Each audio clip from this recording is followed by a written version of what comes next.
இந்த video start பண்ணுறதுக்கு முன்னாடி ஒரு கொஷின் கேட்குறேன். இயேசு சீக்கிரமாய் வரப்போகிறார் அப்படின்னா, இந்த உலகத்தில் சில அறிகுறிகள் நடக்கும். அது என்ன அப்படின்லாம் உங்களுக்கு தெரியுமா? ஆக்சுவலி ஜீசஸ் வரப்போகிறார் அப்படிங்கிறது யாருக்குமே இந்த டேட் அப்படின்னு ஸ்பெசிஃபிக்காக யாருக்கும் தெரியாது.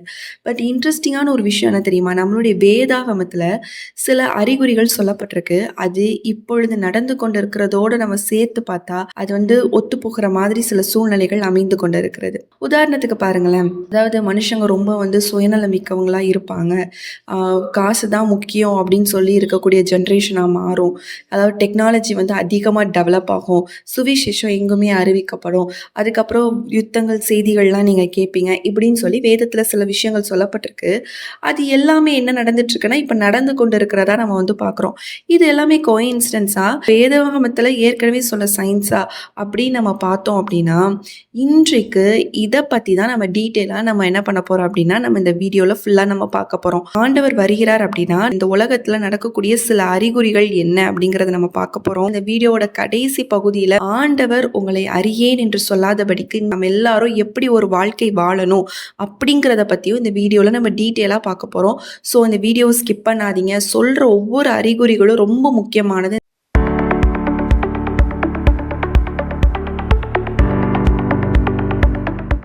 இந்த வீடியோ நம்ம போடுறதுக்கான ஒரு நோக்கம் என்ன அப்படின்னு பார்த்தீங்கன்னா, இதை பயமுறுத்துறதுக்கோ அல்லது உங்களுக்குள்ளாக ஒரு கில்ட் ஃபீலை க்ரியேட் பண்ணுறதுக்கோ அல்ல.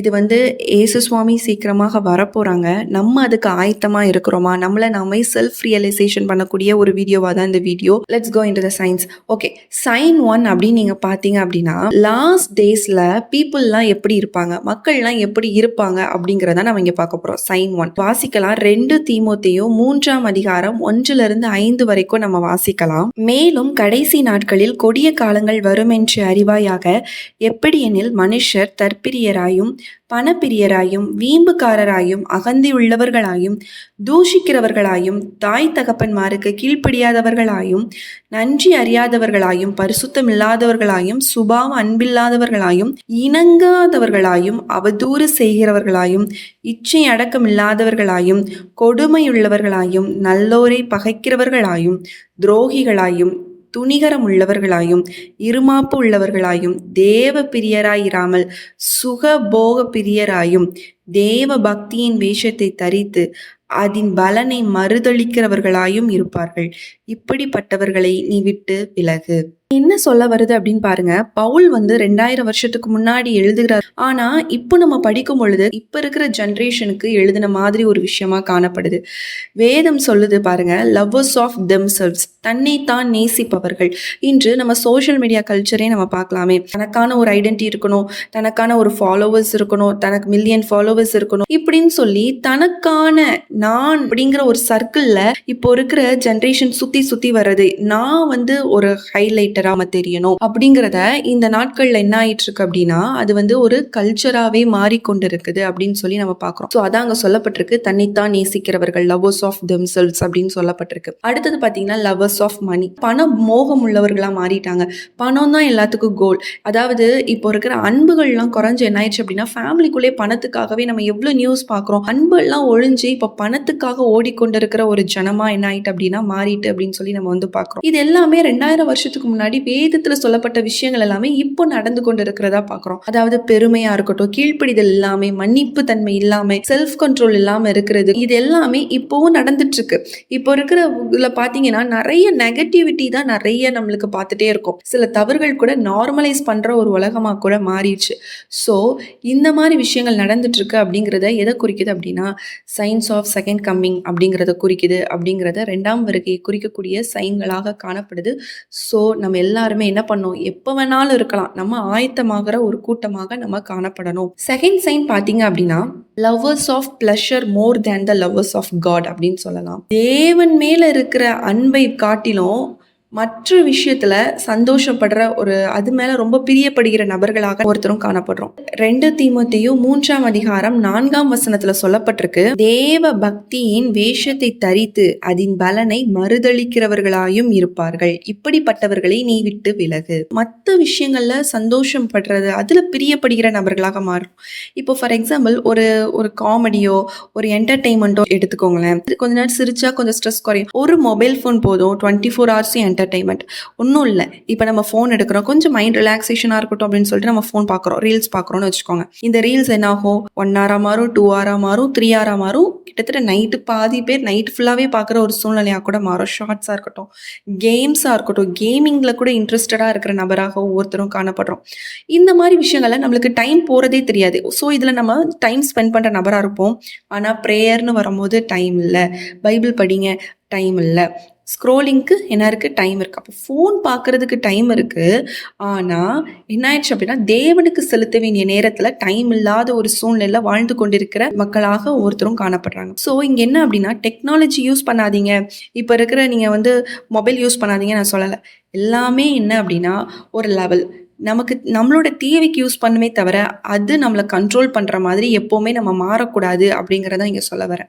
ஸோ இந்த மாதிரி ஒருவேளை நீங்கள் ஃபோன் மொபைல் அடிக்ஷனில் இருக்கலாம், ஒருவேளை என்டர்டெயின்மெண்ட் பார்க்கலாம், கொஞ்ச நேரம் நான் ஒரு ஜாலிக்கு தானே டிவி பார்க்குறேன் அப்படிங்கிற ஒரு நபராக இருக்கீங்க அப்படின்னா இன்றைக்கு உங்களை செல்ஃப் ரியலைஸ் பண்ணிக்கோங்க. அதை விட்டு வாங்க. நம்ம யாரை நேசிக்கிறோம், தேவன் அதிகமாக நேசிக்கிறோமா, இல்லாட்டி என்ன சந்தோஷப்படுத்துறதுக்காக நான் சில விஷயங்கள் பண்ணுறேன் அப்படிங்கிறத நீங்கள் யோசிக்கீங்களான்னு பார்த்துட்டு அதை கரெக்ட் பண்ணோம் அப்படின்னா ஆண்டவரோட வருகை எப்போ வேணாலும் இருக்கலாம். அதுக்கு நம்ம ஆயத்தப்படுற ஒரு நபராக காணப்படுவோம். சைன் 3 பாத்தீங்க அப்படின்னா knowledge shall increase அப்படின்னு பார்க்கிறோம். தானியேல் 12ஆம் அதிகாரம் 4ஆம் வசனத்தை நம்ம வாசிக்கலாம். தானியேலாகிய நீயோவென்றால் முடிவு காலம் மட்டும் இந்த வார்த்தைகளை புதைபொருளாக வைத்து இந்த புஸ்தகத்தை முத்திரை போடு, அப்பொழுது அநேகர் இங்கும் அங்கும் ஓடி ஆராய்வார்கள், அறிவு பெருகி போம் என்றான். இதுல என்ன சொல்லப்பட்டிருக்குன்னா, அறிவு அதிகமாக்கப்படும் அப்படின்னு சொல்லப்பட்டிருக்கு.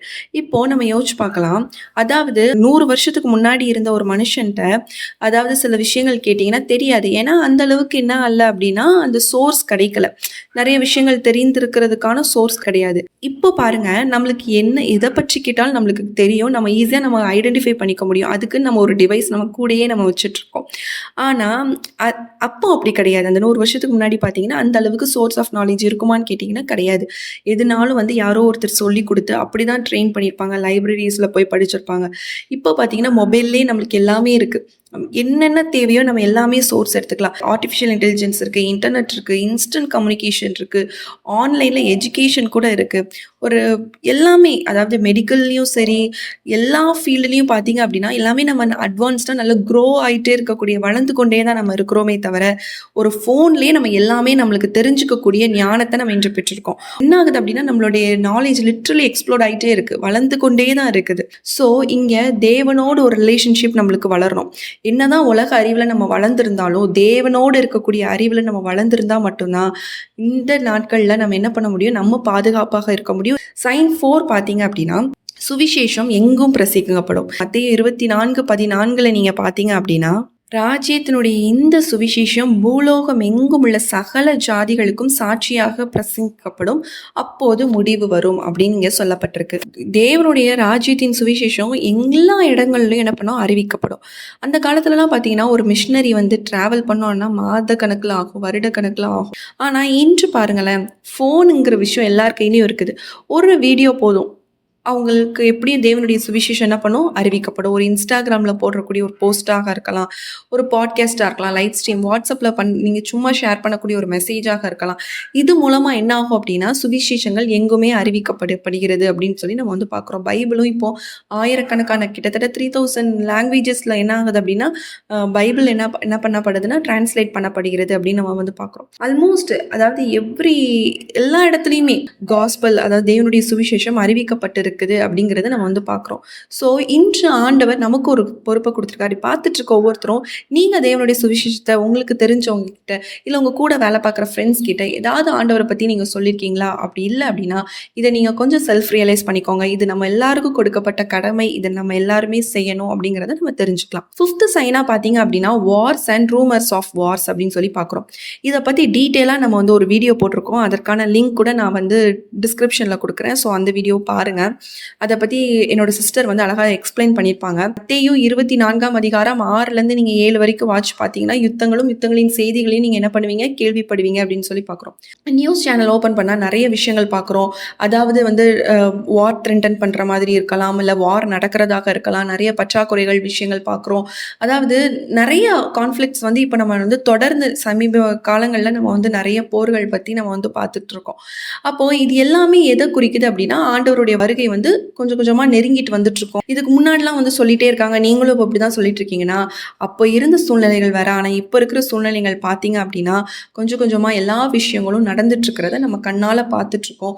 ஸோ எல்லாருமே என்ன பண்ணணும் அப்படின்னா நம்ம எல்லாரும் ஜாக்கிரதையாக இருக்கணும், ஆண்டவருடைய வருகைக்கு நம்ம ஆயத்தப்படணும் அப்படிங்கிறதுக்காக மட்டும்தான் நம்ம இதெல்லாமே சொல்லிகிட்ருக்கோம். சைன் 6 பார்த்தீங்க அப்படின்னா நிலநடுக்கங்கள், கொள்ளை நோய்கள், இந்த மாதிரி விஷயங்கள், பஞ்சங்கள் எல்லாமே வருது. லூக்கா 21ஆம் அதிகாரம் 11ஆம் வசனம் நம்ம வாசிக்கலாம். பல இடங்களில் மகா பூமி அதிர்ச்சிகளும் பஞ்சங்களும் கொள்ளை நோய்களும் உண்டாகும். நீங்க வெளிப்படுத்துதல் 6ஆம் அதிகாரம் 8ஆம் வசனத்துல பார்த்தீங்க அப்படின்னா பட்டயத்தினாலும் பஞ்சத்தினாலும் சாவினாலும் பூமியின் துஷ்ட மிருகங்களினாலும் அப்படின்னு சொல்லி இங்கே சொல்லப்பட்டிருக்கு. பட்டயத்தினாலும் நம்ம வந்து வார்ஸ் பார்த்தோம். அதுக்கப்புறம் பஞ்சம் அப்படின்னா ஃபெமைன் பார்க்குறோம். சாவினாலும் பூமியின் துஷ்ட மிருகங்களினாலும் பார்க்குறோம். ஸோ இங்கே என்னென்னா இப்போது ஒரு துஷ்ட மிருகங்கள்னா அதாவது அனிமல் ரிலேட்டடான டிசீசஸ் வந்து அதிகமாக இனி ஸ்ப்ரெட் ஆகும் அப்படிங்கிறது இங்கே சொல்லப்பட்டிருக்கு. இதுக்கு நம்ம வந்து எடுத்துக்காட்டாக கோவிட் கூட எடுத்துக்கலாம். பலரோட இதே லைஃபே சேஞ்சிங் மொமெண்ட்டாக அது காணப்பட்டுச்சு. அப்படி தானே? அதாவது அந்த நாட்களில் ரொம்ப ஒரு கொடிய ஒரு நாட்களாக அந்த நாட்கள்லாம் காணப்பட்டுச்சு. ஒரு ஃபுல் லாக்டவுனில் இருந்தோம். இந்த மாதிரிலாம் நடக்குமான்னு நம்ம யோசிச்சு பார்த்துருப்போம்னா அப்படி எதுவுமே இருந்திருக்காது. அந்த மாதிரி ஒரு சூழ்நிலைக்குள்ளாக தள்ளப்பட்டோம். அப்போ கடைசி நாட்களில் இந்த மாதிரி காரியங்கள் நடக்கும் அப்படிங்கிறத நிறைய நீங்கள் இந்த எர்த்குவேக்ஸ் இந்த மாதிரி விஷயங்கள் எல்லாமே நம்ம வந்து நில அதிர்ச்சிகள் மாதிரி விஷயங்கள்லாம் நிறைய நம்ம கேள்விப்படுவோம் அப்படிங்கிறத இங்கே வசனம் நம்மளுக்கு சொல்லி கொண்டு இருக்குது. இது எல்லாமே பயத்தை உருவாக்குவதற்காக அல்ல. இந்த உலகம் நம்மளுக்கு பெர்மனன்ட் கிடையாது. நம்மளோட ஒரு நித்தியமான ஒரு ஸ்தலம் பரலோகம். அதற்கு நம்ம ஆயத்தப்படணும் அப்படிங்கிறதுக்காக மட்டும்தான் நம்ம இதை சொல்லி கொண்டு இருக்கிறோம். லாஸ்டா ஒரு சைன் பார்த்தீங்க அப்படின்னா Israel became a nation again. மத்தேயு 24ஆம் அதிகாரம் 32லிருந்து 34 வரைக்கும் நம்ம வாசிக்கலாம். அத்தி மரத்தினால் ஒரு உவமையை கற்றுக்கொள்ளுங்கள். இதிலே இளங்கிளை தோன்றி துளிர் விடும்போது வசந்த காலம் சமீபமாயிற்று என்று அறிவீர்கள். அப்படியே இவைகளெல்லாம் நீங்கள் காணும்போது அவர் சமீபமாய் வாசல் அருகே வந்திருக்கிறார் என்று அறியுங்கள். இவைகளெல்லாம் சம்பவிக்கும் முன்னே இந்த சந்ததி ஒளிந்து போகாதென்று மெய்யாகவே உங்களுக்கு சொல்லுகிறேன். இதுல பாருங்க, இதுல ஒரு ஃபிக் ட்ரீ, அத்திமரத்தை பத்தி இங்க வந்து இயேசு சுவாமி வந்து உவமையா இங்க சொல்றதை நம்ம வந்து பாக்குறோம். அதாவது அத்திமரம் துளிர் விடும்போது கோடை காலம் வந்து நெருங்கிரும் அப்படிங்கிறத நம்ம வந்து இங்க சொல்லப்பட்டிருக்கு. இப்போ இதுல வந்து என்னன்னா நிறைய பைபிள் ஆராய்ச்சியாளர்கள் இருக்கட்டும் அவங்க எல்லாரும் ஃபிக் ட்ரீயை எது கூட ஒப்பிடுறாங்க அப்படின்னு பார்த்தீங்கன்னா இஸ்ரேலோட ஒப்பிடுறாங்க அப்படின்னு சொல்லி பார்க்குறோம். அதாவது 1948 இஸ்ரேல் என்ன ஆகுது அப்படின்னா மீண்டும் வந்து ஒரு நேஷன், ஒரு தேசமாக மாறப்படுகிறது அப்படின்னு சொல்லி பார்க்குறோம். இது ஒரு சாதாரண ஒரு ஹிஸ்டாரிக்கல் ஈவெண்ட் அப்படின்னு நினச்சிங்கன்னா கிடையாது. ஏன்னா 100 ஆண்டுகளாக உலகம் முழுவதும் என்ன ஆயிட்டு அப்படின்னா சிதறி போயிட்டாங்க. இப்போ யூதர்கள் எல்லாமே சிதறி போயிட்டாங்க. மீண்டும் அவங்க ஒரு தேசமாக அமைஞ்ச ஒரு வருஷத்தை தான் என்னன்னா அது வந்து நேஷனாக அறிவிக்கப்பட்டது அப்படின்னு சொல்லி சொல்லப்பட்டிருக்கு. அதனால தான் நிறைய தீர்க்கதரிசிகளாக இருக்கட்டும், நிறைய வல்லுநர்களாக இருக்கட்டும், அவங்க எல்லாருமே என்னன்னா இது வந்து ஒரு ப்ராஃபட்டிக் சைனாக பார்க்குறாங்க. இஸ்ரேல் வந்து மீண்டும் நேஷனாக மாறினது ஆண்டவருடைய வருகை சமீபமாயிற்று அப்படிங்கிறத குறிக்குது அப்படிங்கிறத இங்கே சொல்லப்படுறாங்க. ஸோ இது வந்து இன்டர்பிரிட்டேஷன் ஒவ்வொருத்தருக்கும் டிஃப்ரெண்ட்டாக இருக்கலாம். பட் இது வந்து இந்த விஷயங்களை குறிக்குது அப்படின்னு சொல்லி இங்கே சொல்லப்படுறாங்க. இப்போ கொஷின் என்ன அப்படின்னா, இந்த சயின்ஸ் எல்லாத்தையும் நான் பார்த்துட்டேன், இப்போ நான் என்ன பண்ணணும்? பயப்படணுமா? இல்லை நான் என்ன பண்ணணும் அப்படின்னு கேட்டிங்கன்னா, தேவன் என்ன சொல்கிறார் அப்படின்னா ஆயத்தப்படு அப்படிங்கிற ஒரு விஷயத்தை இன்று ஆண்டவர் நம்ம ஒவ்வொருத்தையும் சொல்லி கொண்டு இருக்கிறார். ஒரு ஸ்டூடெண்ட் வந்து எக்ஸாம் டேட் நெருங்கினது அப்படின்னு தெரிஞ்சிருச்சுன்னு வச்சுக்கோங்களேன், அவங்க என்ன செய்வாங்க? பயப்பட மாட்டாங்க. அதுக்காக ப்ரிப்பேர் பண்ணுவாங்க. அந்த எக்ஸாமில் நம்ம நல்ல மார்க் எடுக்கணும் அப்படிங்கிறத ப்ரிப்பேர் பண்ணுவாங்க. அதே மாதிரி தான் இந்த சயின்ஸ் எல்லாமே நம்மளை ப்ரிப்பேர் பண்ணணும். ரோமர் 10ஆம் அதிகாரம் 9ஆம் வசனம் நம்ம வாசிக்கலாம். என்னவென்றால் கர்த்தராகிய இயேசுவை உன் வாயினாலே அறிக்கையிட்டு தேவன் அவரை மரித்தோரிலிருந்து எழுப்பினார் என்று உன் இருதயத்தில் விசுவாசித்தால் ரட்சிக்கப்படுவாய். அதாவது ஆண்டவர் தான் உண்மையான தேவன் அப்படிங்கிறத நீங்கள் ஏற்றுக்கொண்டு உங்களுடைய வாயினால் நீங்கள் அறிக்கையிடும் பொழுது நிச்சயமாக ஆண்டவர் உங்களை தயார்படுத்த ஆரம்பிப்பார். அதாவது ஆண்டவரோட ஒரு ரிலேஷன்ஷிப்பை பில்டு பண்ணுங்கள். நல்ல ஒரு ஃபெலோஷிப்பில் இணைங்க. அவங்களோடு கூட இணைந்து நீங்கள் ஜெபிங்க. பர்சனலாக ஆண்டவரோடு நீங்கள் அதிக நேரம் செலவிடுற ஒரு நபராக தனி ஜெபத்தை விசேஷமாக நீங்கள் அதிகமாக செலவிடும் பொழுது ஆண்டவர் நிச்சயமாக என்ன பண்ணுவார் அப்படின்னா உங்களை ஆயத்தப்படுத்துகிற தேவனாக காணப்படுகிறார். ஒரு நாள் நம்ம எல்லாரும் ஆண்டவருக்கு முன்பாக நிற்க போகிறோம். அந்த நாளில் நான் உங்களை அறிய அடியேன் என்று ஆண்டவர் சொல்லாதபடிக்கு நம்ம எச்சரிக்கையா இருக்க வேண்டும். நம்ம அந்த வசனம் கூட நம்ம வாசிக்கலாம். மத்தேயு 7ஆம் அதிகாரம் 22ஆம் வசனத்துல சொல்லப்பட்டிருக்கு, அந்த நாளில் அநேகர் என்னை நோக்கி, கர்த்தாவே கர்த்தாவே, உமது நாமத்தினால் தீர்க்க தரிசனம் உரைத்தோம் அல்லவா, உமது நாமத்தினால் பிசாசுகளை துரத்தினோம் அல்லவா என்பார்கள். அப்பொழுது நான் ஒரு காலம் உங்களை அறியவில்லை, அக்கிரம செய்கைக்காரரை என்னை விட்டு அகன்று போங்கள் என்று உங்களுக்கு சொல்லுவேன். இப்போ இதுல பாருங்களேன், ஏன் ஆண்டவர் சொல்றாரு? அதாவது தீர்க்க தரிசனம், அதுக்கப்புறம் பிசாசுகளை துரத்துறது, இதெல்லாமே அவர் கொடுத்த வரங்கள்ல தானே வருது. ஏன் இதெல்லாம் பண்ணியும் ஆண்டவர் வந்து உங்களை அறியேன்னு சொல்றாரு அப்படின்னு கேட்டீங்க அப்படின்னா, நீங்க என்னதான் உங்களுக்குள்ள ஆவிக்குரிய வரங்கள் எல்லாமே இருந்தாலும் ஆவின் கனி இல்லை அப்படின்னா அது என்ன ஆகாது, ஆண்டவர் உங்களை அறியேன்னு தான் சொல்லுவாரு. அதாவது விசுவாசம் இருக்கணும், ரட்சிக்கப்பட்டிருக்கணும், கீழ்ப்படிதல் உங்களுக்குள்ளாக இருக்கணும். இன்னொன்று, ஒரு 1 கொரிந்தியர் 13ஆம் அதிகாரம் 8ஆம் வசனத்துல பாருங்க, அன்பு ஒரு காலம் ஒழியாது, தீர்க்க தரிசனங்களானாலும் ஒழிந்து போகும், அந்நிய பாஷைகளானாலும் ஒழிந்து போகும், அறிவானாலும் ஒழிந்து போகும். அதாவது ஆவின் வரங்கள் எப்போ வேணாலும் ஒழிந்து போயிடலாம், ஆனா ஆவின் கனிகள் என்ன ஆகாது, ஒரு நாளும் ஒழிந்து போகாது. அந்த ஆவின் கனிகளை தரித்து கொள்ற நபராக நம்ம ஒவ்வொருத்தரும் காணப்படும் பொழுது நியாயத்தீர்ப்பு நாளில் நிச்சயமா ஆண்டவர் நம்மளை எடுத்துக்கொள்வார். அதாவது உங்களை அறியேன் என்று ஆண்டவர் என்ன பண்ண மாட்டார், சொல்ல மாட்டார். அப்போ ஆவின் கனியை நம்ம வந்து ப்ராக்டிஸ் பண்ண ஆரம்பிக்கணும். அதை நம்ம நல்லா மெமரைஸ் பண்ணிக்கோங்க, அதை உள் வாங்கணும் ஃபர்ஸ்ட். அந்த ஆவின் கனிகள், அதாவது கலாத்தியர் 5ஆம் அதிகாரம் 22லேருந்து 23, love, joy, peace, patience, kindness, goodness, faithfulness, gentleness, self control, அன்பு, சந்தோஷம், சமாதானம், நீடிய பொறுமை, தயவு, நற்குணம், விசுவாசம், சாந்தம், இச்சை அடக்கம், இதெல்லாமே நமக்குள்ள இருக்கும் பொழுது நியாயத்தீர்ப்பு நாளில் நிச்சயமா ஆண்டவர் நம்மளை எடுத்துக்கொள்வார். ஆவியின் கனியை பற்றி தனியாக டீட்டெயிலாக எனக்கு வீடியோ வேணும் அப்படின்னா கண்டிப்பாக கமெண்ட் செக்ஷனில் சொல்லுங்கள். நம்ம இதுக்கு தனியாக ஒரு வீடியோ போட்டு நம்ம இதை கண்டிப்பாக எக்ஸ்பிளைன் பண்ணது ரொம்ப ஒரு முக்கியமான விஷயம். ஸோ இது எல்லாமே அப்படி எதுக்காக அப்படின்னா, ஒரு சயின்ஸ் எல்லாமே ஸ்டடி பண்ணி அப்படி இருக்கிற ஜென்ரேஷனாக அல்ல, ஆண்டவருக்கு ரெடியாகக்கூடிய ஒரு கூட்டமாக காணப்படும். அவரோட வருகை எப்போ வந்தாலும் நம்ம ரெடியாகி அவரோட போகிற ஒரு கூட்டமாக நம்ம காணப்படணும். தீர்க்க தரிசனம் மட்டும் பேசுகிற நபராக இல்லை, ஆவியின் கனிகளை வெளிப்படுத்தக்கூடிய நபராகவும் நம்ம என்ன பண்ணணும், காணப்படணும். ஒரு சின்ன ஆக்டிவிட்டியாக வச்சுக்கலாமே. நெக்ஸ்ட் நம்ம வந்து மண்டே வீடியோவில் பார்க்கும் பொழுது எல்லாருமே நீங்கள் கமெண்ட் செக்ஷனில் சொல்லுங்கள், உங்களோட லைஃப்பில் அந்த 2 days நம்மளுக்கு எப்படியும் கேப் இருக்குது, நீங்கள் அதில் வந்து உங்களை நீங்கள் வந்து எப்படி, நீங்கள் இப்போ ஒரு வேளை நீங்கள் கோவப்படுற நபராக கூட நீங்கள் காணப்படலாம். ஒரு சின்ன ஆக்டிவிட்டியாக வச்சுக்கோங்க, நான் இந்த 2 days நான் வந்து என்ன செல்ஃப் கண்ட்ரோல் பண்ணிக்கிறேன். ஒருவேளை நீங்க வந்து வீடியோஸ் பார்க்குற நபராக இருக்கலாம், பான் வீடியோஸ் பார்க்கக்கூடிய நபராக கூட நீங்க காணப்படலாம். இப்படிப்பட்ட நபராக இருக்கீங்கன்னா இந்த 2 days நான் வந்து என்ன செல்ஃப் கண்ட்ரோல் பண்ணி பார்க்குறேன். ஏன்னா ஆவியின் கனியில் அது ஒன்று, செல்ஃப் கண்ட்ரோல் பண்ணி பார்க்குறேன். ஒருவேளை கோபப்படுற நபராக இருக்கீங்களா, உங்களோட கோபத்தை கண்ட்ரோல் பண்ற நபராக சாந்தமாக நான் இருக்க கற்றுக்கிறேன். இந்த மாதிரி விஷயங்கள் ஏதாவது ஒன்று நீங்கள் இன்றைக்கு தீர்மானம் பண்ணிக்கோங்க. இந்த வீடியோ பார்த்துட்டு இருக்கும் பொழுதே நீங்கள் ஒரு தீர்மானம் பண்ணிக்கோங்க. நம்ம மண்டே நம்ம வந்து 7 o'clock நம்ம அடுத்த வீடியோ போடுவோம் பார்த்தீங்களா, அப்போ வந்து நீங்கள் கமெண்ட் செக்ஷனில் சொல்லுங்கள், நான் இந்த வந்து நான் ஃப்ரைடே நான் வந்து கண்ட்ரோல் பண்ணணும்னு நினச்சேன், நான் அதை வந்து கண்ட்ரோல் பண்ணிட்டேன். 2 days உங்களால் முடியுது அப்படின்னா அதை நீங்கள் வந்து கண்டிப்பாக 1 week நீங்கள் எக்ஸ்டெண்ட் பண்ணலாம்.